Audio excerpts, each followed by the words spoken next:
Nouvelle aventure judiciaire pour Dominique Strauss-Kahn, accusé cette fois de proxénétisme dans l'affaire du Carlton de Lille.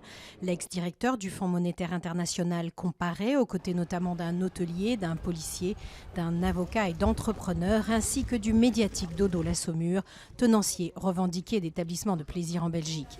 Près de 4 ans après l'affaire ultra médiatisée du Sofitel de New York, il est soupçonné d'avoir été au cœur d'un réseau de prostitution mis en place par ses amis du Nord. Il risque cette fois jusqu'à 10 ans de prison et 1,5 million d'amende.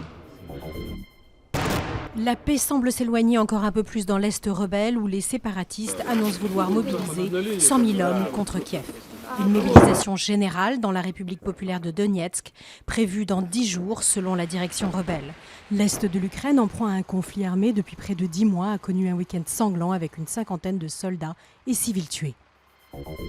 Peine de mort confirmée pour 183 pro-Morsi accusés d'avoir tué des policiers en août 2013. 2 rassemblements de partisans du président islamiste destitué avaient été dispersés dans une extrême violence au Caire.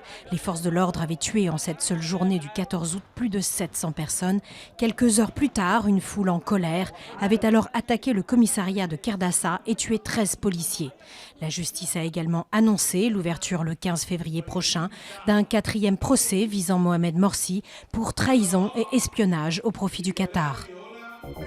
Le très attendu verdict Michelin, dévoilé de façon inédite au Quai d'Orsay, la boîte tenue par les Savoyards père et fils, René et Maxime Meyer, rejoint le club des 26 restaurants 3 étoiles de France de cette édition 2015. L'autre star couronnée est parisienne, Yannick Aleno pour le pavillon Ledoyen sur les Champs-Élysées.